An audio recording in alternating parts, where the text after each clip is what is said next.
지난번 말씀은 골육과 친척을 위한 바울의 심정에 대해서 우리가 살펴보았습니다. 사도 바울의 심정을 우리가 본 거죠. 사실 골육과 친척, 그 줄이니까 골친이라고 그랬죠.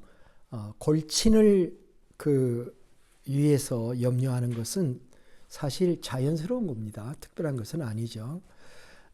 우리가 우리 친척을 생각하는 것과 똑같습니다.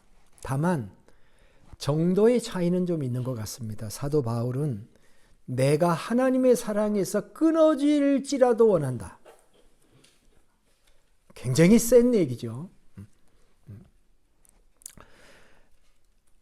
정말 사도 바울은 골육과 친척이 구원받는 것을 간절하게 바랬다는 것입니다. 그런데 바라는 거하고 현실은 너무너무 차이가 난다는 거잖아요. 현실은 아주 막막했어요. 골육 친척들이 예수를 안 믿는다는 거예요. 안 믿는 것뿐만 아니라 거의 절벽에 부딪힌 느낌?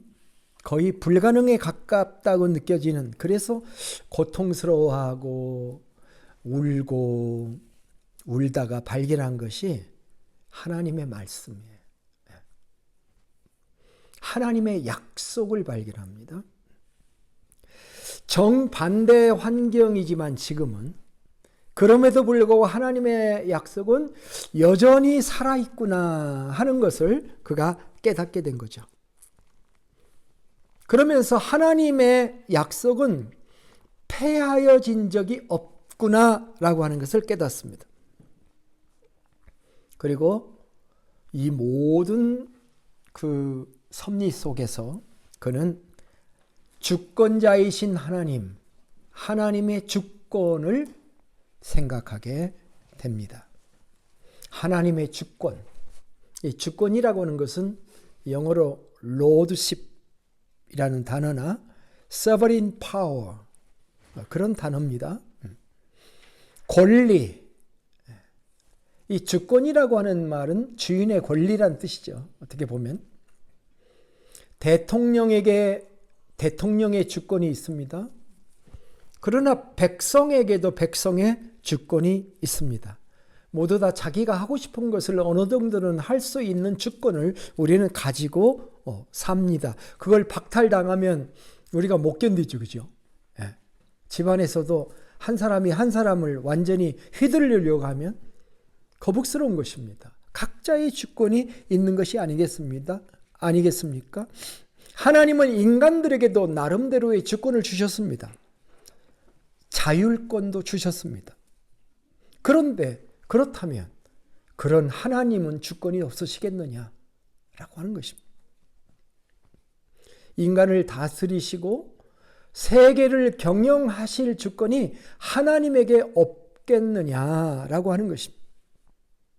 오늘 말씀의 제목이 하나님의 주권과 긍휼인데요.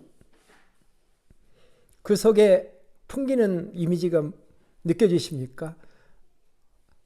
주권을 가지신 하나님이 주권을 휘두르지 아니하시고 긍휼을 통해서 인간을 구원하시는 하나님이시다. 그런 메시지가 이 제목에 담겨져 있는 것입니다. 긍휼이라고 하는 말은 히브리어로는 헤세드라는 단어라고 여러 번 말씀드린 것 같습니다. 이 헤세드가 영어로는 love, mercy, grace 이렇게 번역되고요. 한글 성경에서 보면 사랑, 자비, 긍휼 이런 단어로 번역되는 참 귀중한 단어이죠. 하나님은 주권을 가지신 분이심에도 불구하고 하나님은 긍휼의 하나님이시다. 이것이 오늘 메시지의 핵심입니다. 이것이 우리 그리스도인들을 행복하게 하는 굉장히 중요한 포인트다. 저는 그렇게 생각하면서 오늘 이 말씀을 살펴보려고 합니다. 자, 먼저 생각할 것은 주권자이신 하나님입니다. 우리가 우리의 인생을 살아가면서 가장 혼란스럽게 생각할 수 있는 것은 세상에는 주권자가 없다는 것입니다. 각각 힘을 가진 자의 약육강식의 세상에서 우리는 살아갈 뿐이다. 법도 정의도 도덕도 없는 세상이다.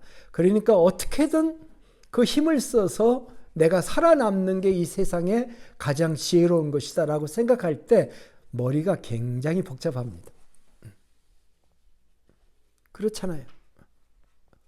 이 세상의 역사를 보면 가진 자의 역사잖아요. 가진 자가 기술하는 세계사, 가진 자가 기술한 역사 속에서 우리가 살아가면서 우리가 그 안에서 재주를 부려서 생존하고 살아가야 된다고 생각하는 것이 한쪽. 그런데 역사의 주인이 계시고 하나님이 계시고 주권자가 계셔서 모든 것은 하나님의 질서 가운데서 진행되는 역사가 수행되고 있다라고 믿을 때 우리 마음속은 훨씬 평안하게 되고 우리는 그 원리 속에서 살아갈 수 있게 될 것이지 않습니까?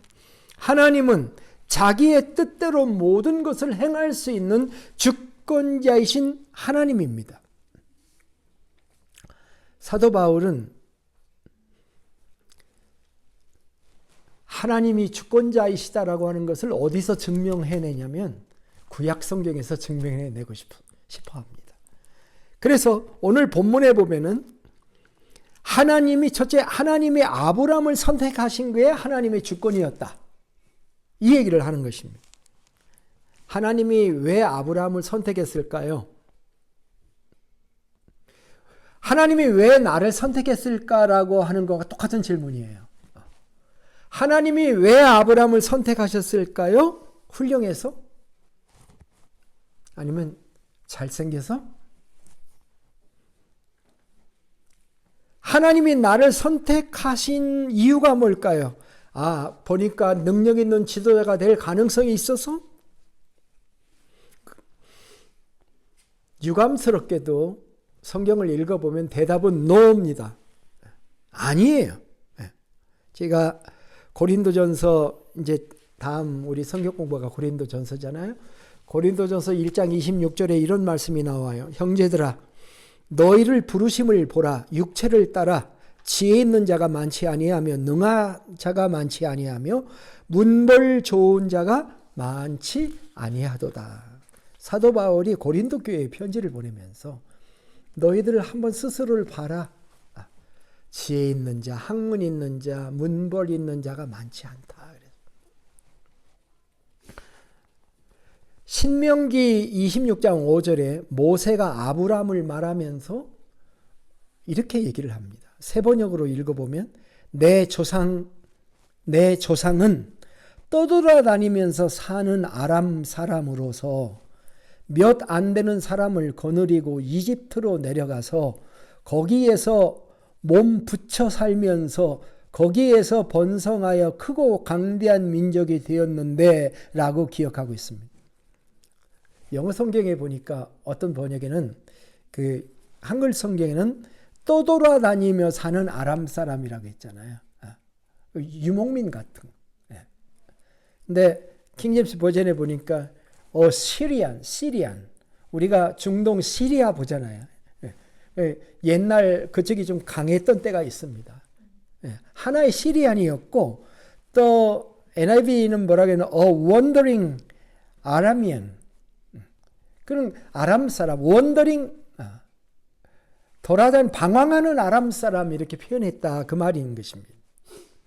신명기 7장 7절에도 뭐라고 말했냐면 주께서 너희를 사랑하시고 택한 것은 너희가 다른 민족들보다 수가 더 많아서가 아니다. 오히려 너희는 모든 민족 가운데 수가 가장 적은 민족이다. 그렇게 말씀해요. 야곱이 자기의 식소를 데리고 이집트로 갈 때 숫자가 몇 명이었습니까? 70명이었나요? 매우 적은 숫자잖아요. 그런 사람을 하나님이 주권적으로 선택했다. 이 말은 뭐냐면 하나님이 아브라함을 선택한 것도 주권적 선택이었다. 이삭을 선택한 것도 마찬가지다. 이삭과 이스마엘은 둘 다 아브라함의 자식이었는데 그러나 아브라함의 씨가 다 그의 자손이 아니다. 오직 이삭에서 난 자라야 하리라. 7절에서 오늘 본문 9장 7절에서 그렇게 말씀을 앞에서 했었습니다. 이삭을 선택한 것도 하나님의 주권이다. 야곱을 선택한 것도 하나님의 주권이라는 겁니다. 9장 13절에 보면은 둘 다 적자였고 에서가 장자였지만 하나님은 야곱을 사랑하고 에서를 미워하였다고 하십니다. 같은 아들이라도 여러분 아들이 둘이 있는데 한 아들을 더 사랑하는 것도 주권이다 그 얘기를 하고 있는 거 아니에요. 하나님의 주권이라는 것은 자신의 뜻을 따라서 모든 것을 행할 자율권을 가지고 있다는 것을 말하는 것이죠. 우리가 창조의 하나님을 믿는다고 한다면 그의 주권도 믿고 인정해 드리는 것이 절대 이상한 것이 아니라는 것입니다. 심지어 사랑과 미움의 문제까지도 주권의 문제가 아니냐 그렇게 말씀을 하고 있는 것입니다. 로마서 9장 11절 13절에서 그것을 잘 설명합니다. 자식들이 아직 나지도 아니하고 무슨 선이나 악을 행하지도 아니할 때 택하심을 따라 되는 하나님의 뜻이 행위로 말미암지 않고 오직 부르시는 이로 말미암아 함께 하려 하사 리브가에게 이르시되 큰 자가 어린 자를 섬기리라 하셨나니 기록된 바 내가 야곱은 사랑하고 에서는 미워하였다함과 같으니라. 우리는 우리의 일을 결정할 자율권이 있습니다. 마찬가지로 내가 사랑할 사람과 사랑하지 않을 사람을 내가 정할 수 있습니다. 마찬가지로 우리 하나님도 하고자 하는 바를 행할 주권이 있으시다라고 하는 것입니다. 그것을 인정해 드리고 그것을 마땅히 하나님의 주권을 찬양해야 될 것입니다. 성군 다윗이 구약에서 이런 고백을 했어요. 역대상 29장 12절에 보면은 주는 만물의 주제가 되사 손에 권세와 능력이 있사오니 모든 사람을 크게 하심과 강하게 하심이 주의 손에 있나이다. 하나님께 주권을 인정해 드리는 그런 믿음의 사람들이 되시기를 주의 이름으로 축복합니다. 자, 그런데 두 번째 생각할 게 뭐냐면 그 주권자이신 하나님이 가지고 계신 긍휼이라는 것을 한번 생각해 볼 수가 있습니다. 오늘 말씀 속에는 이게 하나님의 성품이기도 하고요. 또 하나님의 경륜, 하나님의 미니스트리라고 할 수 있는 그런 말씀들이 기록되어 있습니다. 긍휼하심이라는 단어가 나오고 또 강팍하게 하심이라는 단어가 15절부터 18절 사이에 등장을 합니다. 자, 15절을 한번 보겠습니다. 하나님이 모세에게 이르시되 내가 긍휼히 여길 자를 긍휼히 여기고 불쌍히 여길 자를 불쌍히 여기리라 하셨으니 그런즉 원하는 자로 말미암음도 아니요 다람막질하는 자로 말미암음도 아니요 오직 긍휼히 여기시는 하나님으로 말미암으니라. 하나님이 모세에게 말했다는 것입니다. 모세에게 뭘 가르쳐 주셨어요? 나는 긍휼의 하나님이다 라고 하는 것을 가르쳐 주셨다는 것입니다. 아까도 말씀드린 것처럼 이 단어는 구약에 가보면 그게 출애굽기 33장 19절의 말씀인데 헤세드입니다. 사랑, 인자, 자비로 번역되는 단어다라는 것입니다. 하나님은 모세에게도 그렇게 말씀해 주셨고 바로에 대해서도 말씀해 주셨다는 게 17절이에요. 성경이 바로에게 이르시되 참 대단한 해석이에요. 내가 이 일을 위하여 너를 세웠으니 곧 너로 말미암아 내 능력을 보이고 내 이름이 온 땅에 전파되게 하려 함이라 하셨으니 그런즉 하나님께서 하고자 하시는 자를 긍휼히 여기시고 하고자 하시는 자를 완악하게 하시느니라. 우리의 주권자이신 하나님은 긍휼을 베풀기도 하시고 또는 완악하게도 만들어주신 이 완악이라고 하는 단어 여러분 아시죠? 고집이 세고 악하다는 것입니다. 고집이 세다는 것만 가지고 나쁜 건 아니에요. 근데 악이 들어가 있기 때문에 성질이 고집스럽고 냉혹하며 아주 사나운 질이 좋지 않은 마음이 딱딱하게 굳어있는 사람을 완악한 사람이다라고 하는 것입니다. 바울은 지금 하나님께서 모세에게는 긍휼을, 바로에게는 완악함을 주시는 분이라고 말씀을 하고 있는 것입니다. 이것이 하나님의 주권을 실제 행하시는 모습으로 설명을 하고 있어요. 근데 재밌지 않습니까? 바로는 누굽니까? 당시 최대 왕국의 파라오로서, 왕으로서, 바로라는 말은 직책을 의미하는 거예요. 개인 이름은 아니에요. 바로라는 말은 왕이란 뜻입니다. 그런데 세계 최고의 권력을 가진 사람들은 완악도 움직여서 완악하게 하시는 하나님. 가장 힘이 없는 모세에게 긍휼을 베푸셔서 그 바로를 뒤엎게 만드시는 하나님. 그렇게 묘사하고 있는 것이 좀 매우 드라마틱한 출애굽기의 역사를 우리가 볼 때에 그것을 이해할 수가 있는 것입니다.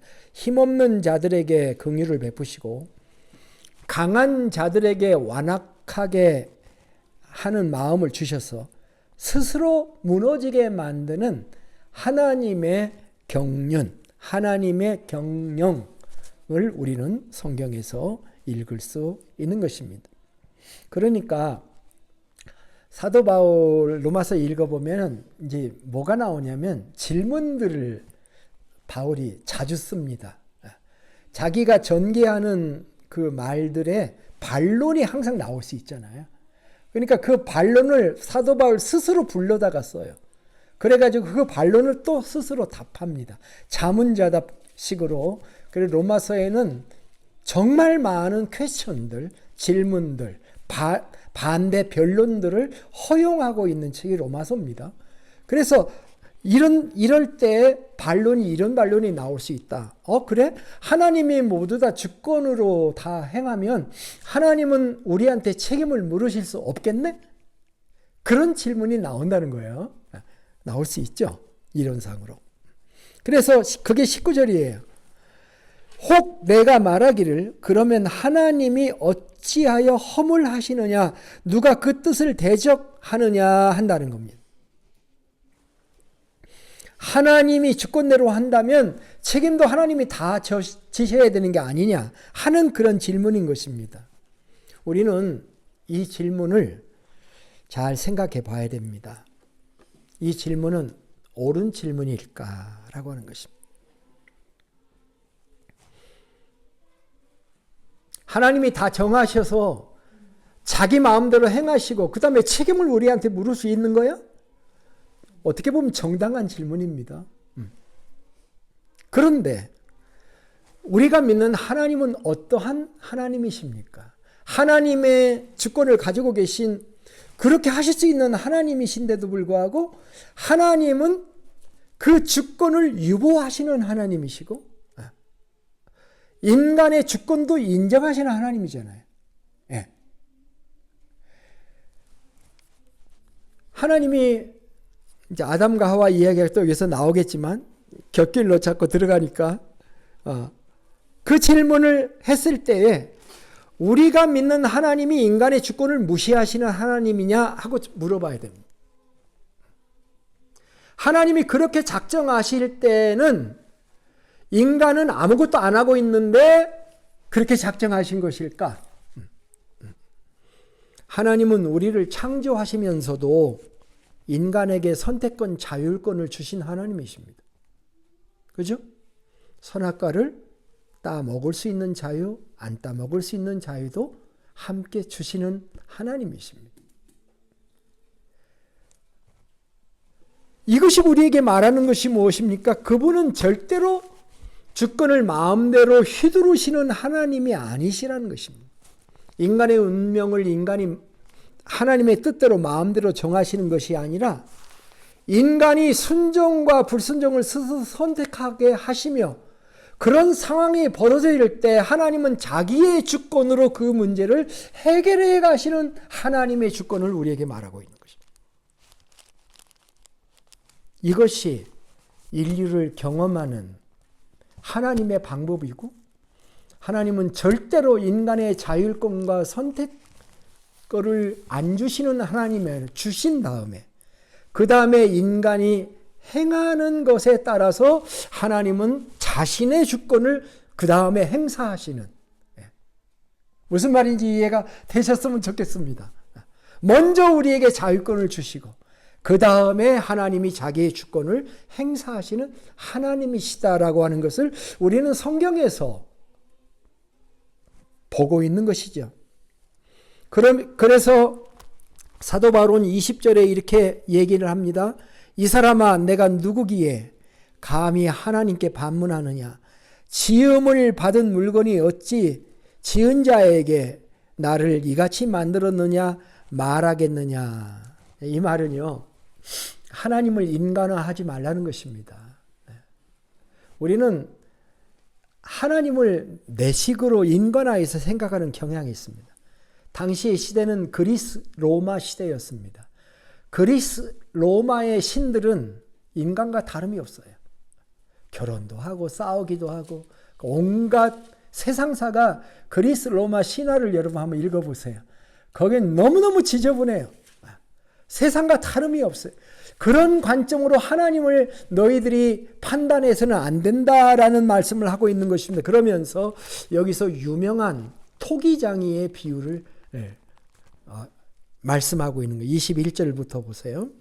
토기장이가 진흙 한 덩어리로 하나는 귀 쓸 그릇을 하나는 선이 쓸 그릇을 만들 권한이 없느냐.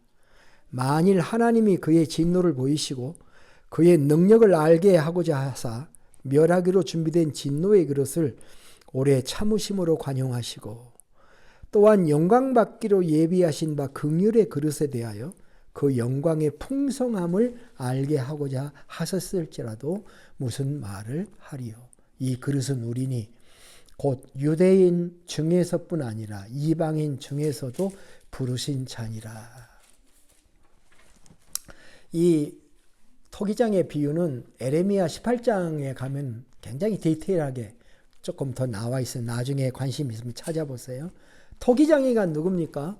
토기를, 그릇을 만드는 장인입니다. 그 앞에는 온갖 종류의 흙들이 놓여 있다고 상상해 봅시다. 토기장이가 물레를 돌리잖아요. 물레를 돌려서 그 흙을 가지고 모양을 이렇게 손으로 잡아가면서 토기를 만드는데 어떤 흙으로는 좋은 그릇을, 어떤 흙으로는 좀 천한 그릇을 만들 수 있다는 것입니다. 그 얘기를 하고 있는 것입니다. 쓰임새에 따라, 필요에 따라 그릇을 만드는 토기장이에 대해서 진흙이 항의를 할 수가 있느냐라고 하는 것입니다. 토기장이에게도 주권이 있는데 하나님은 그럴 권한이 없겠느냐? 하나님은 이 모든 것을 섭리하시는 하나님이고 인간의 인격과 주권을 존중하시면서도 자기의 길을 얼마든지 베풀며 세계를 경영하시는 하나님이시다. 지금 그 얘기를 하고 있는 겁니다. 우리가 하나님을 정말 힘없는 분으로, 지혜가 없는 분으로 생각하면, 답답한 분으로 생각하는 것이야말로 얼마나 하나님은 답답하시겠어요. 자, 그런데 이 구절에서 주목해 봐야 될 개념 하나가 9장 22절입니다. 주권을 말하면서도 이 단어가 나와요.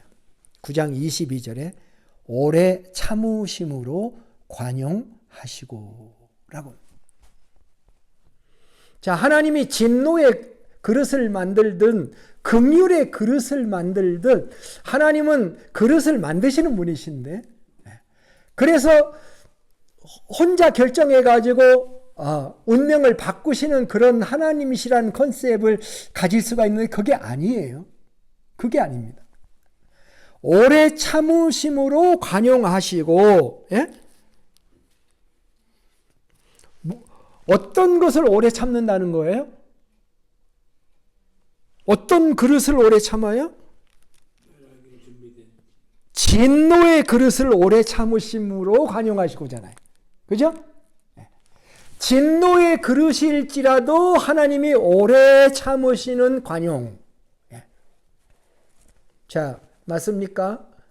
이 구절이 하나님은 인간을 진노의 그릇에 담듯 긍휼의 그릇에 담듯 담아가지고 진노의 그릇에 담은 사람은 다 죽여 없애고 은혜의 그릇에만 담은 사람을 은혜롭게 하시는 그런 주권자이신 하나님이 아니라는 거잖아요.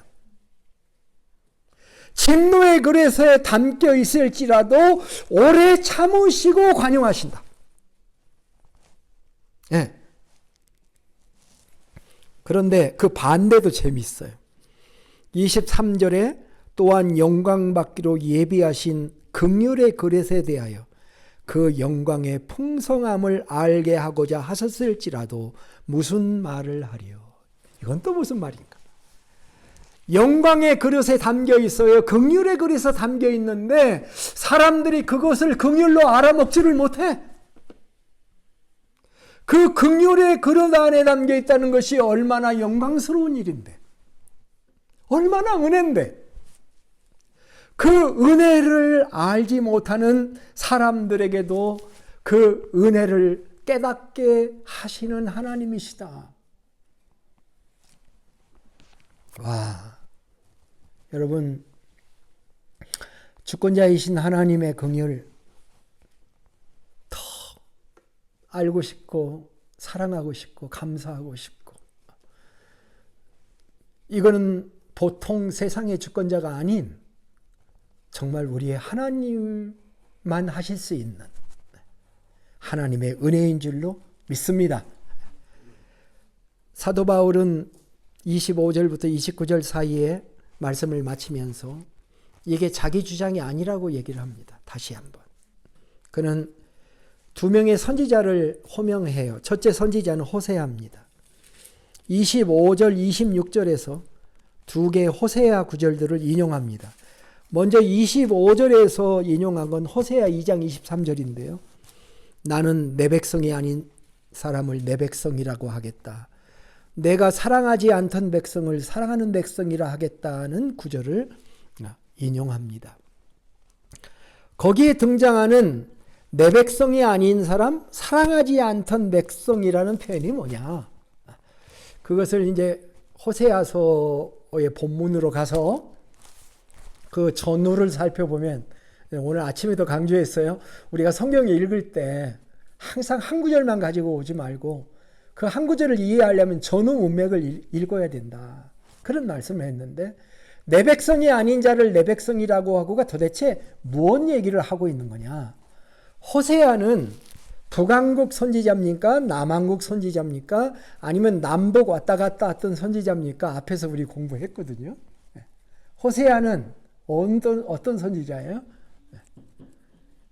기억 못하는 게 정상입니다. 호세아는 북왕국 선지자예요.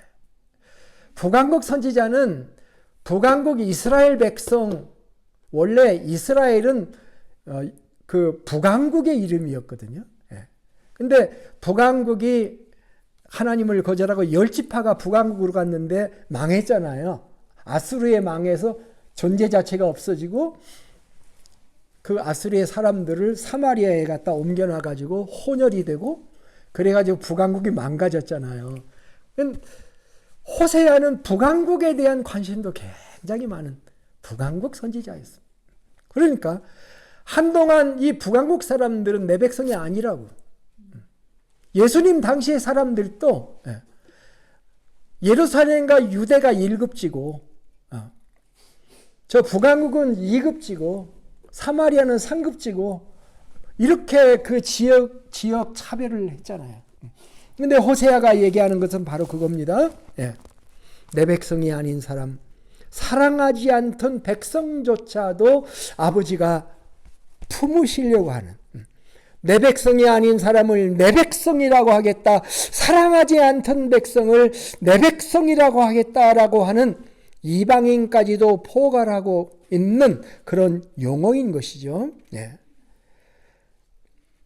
26절은 호세아서 1장 10절의 인용인데 거기 내 백성 역시 북왕국 백성을 1차적으로는 포함하는 그런 말씀이지만 결국은 이방인까지도 포함한, 이제 우리가 로마서를 계속 보는 동안 하나님은 이방인에 대한 어떤 계획을 가지신가 하는 것을 우리가 살펴보게 될 겁니다. 저는 이 구절들을 읽으면서 느끼는 것이 하나님의 사랑에 대한 갈증이라고 그럴까요? 하나님이 인간을 사랑하시는 사랑이 깊고 참 깊다라고 하는 사실을 생각해 봐요. 마치 사랑에 목매이는 것처럼. 우리 그 연애 드라마들을 보면은 사랑에 목매인 모습들을 우리가 볼 수가 있는데, 하나님께서는 정말 자기가 만든 피조물들, 우리 인간에게 인격을 부여하시고 자기의 형상을 부여하신 인간들을 정말 사랑하시면서, 주권자이시면서도 사랑하시는 하나님, 긍휼을 베푸시는 하나님. 그래서 사도 바울은 에베소서 3장 19절에 기도할 때 이런 기도를 했어요. 지식을 초월하는 그리스도의 사랑을 알고 하나님의 모든 충만하신 것으로 너희에게 충만하게 하시기를 구하노라. 충만이 뭐냐? 물질 충만도 있어요. 사랑의 충만. 그 구절이 그렇게. 기독교 신앙이라고는 이 사랑의 충만함을 경험하는 거예요. 하나님의 헤세드, 하나님의 긍휼, 하나님의 자비, 하나님의 사랑, 지금도 사랑에 목말라 하시는 하나님. 십계명을 정리해 보면 사랑이잖아요. 하나님을 사랑하고 이웃을 내 몸처럼 사랑하라. 그런데 하나님 사랑이 먼저요. 그게 될 때 이웃 사랑을 할 수 있고 하나님의 백성으로 이 땅에 살아갈 수 있다고 하는 것을 우리에게 얘기해 주는 거죠. 그래서 호세아를 가지고 온다. 두 번째는 27절에서 29절은 이사야를 가지고 옵니다. 이사야 선지자. 27절에 이렇게 얘기했죠. 또 이사야가 이스라엘에 관하여 외치되 이스라엘 자손의 수가 비록 바다의 모래가 들지라도 남은 자만 구원을 받으리니 주께서 땅 위에서 그 말씀을 이루고 속히 시행하시리라 하셨느니라. 남은 자.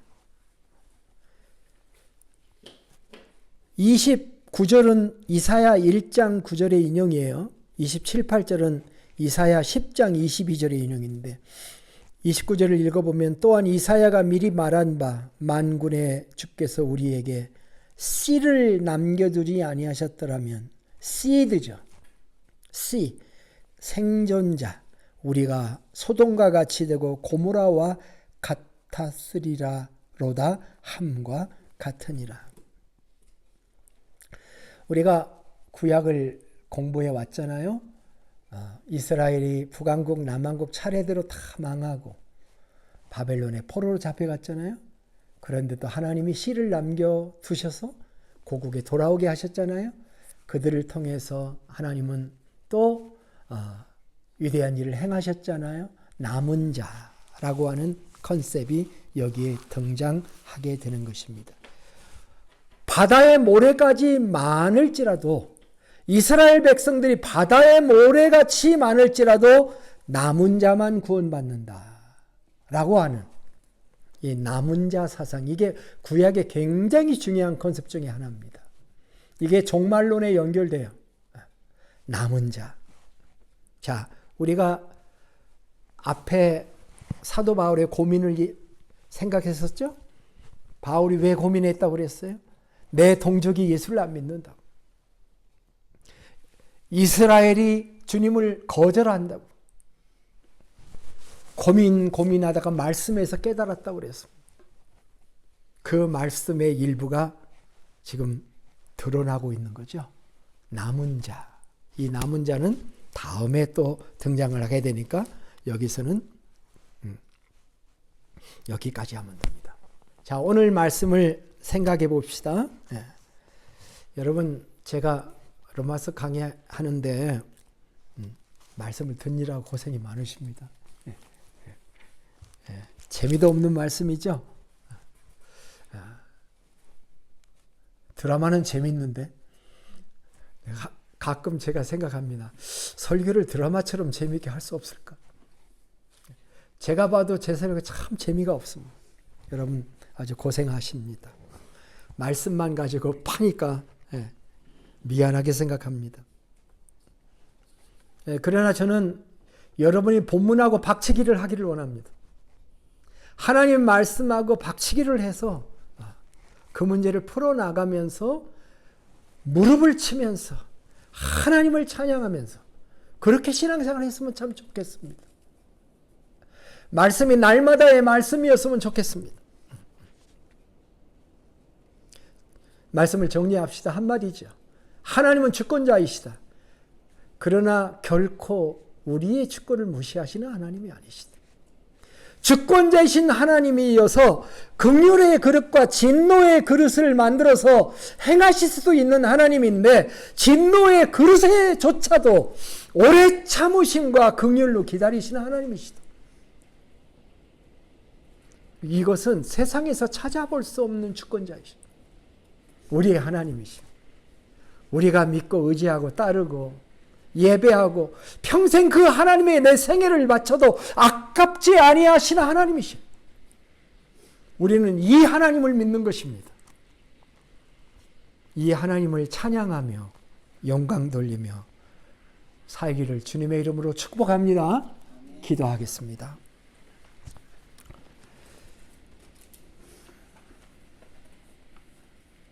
주권자이신 하나님, 자의로 인간의 운명을 결정하지 않으시고 스스로의 선택에 의해 바른 길로 오기를 기다려 주시는 하나님이시면서도 인간들 한 사람 한 사람을 사랑해 주셔서 기다리시며 그들을 인도하시는 하나님의 성품과 은혜에 깊은 감사와 찬양을 돌립니다.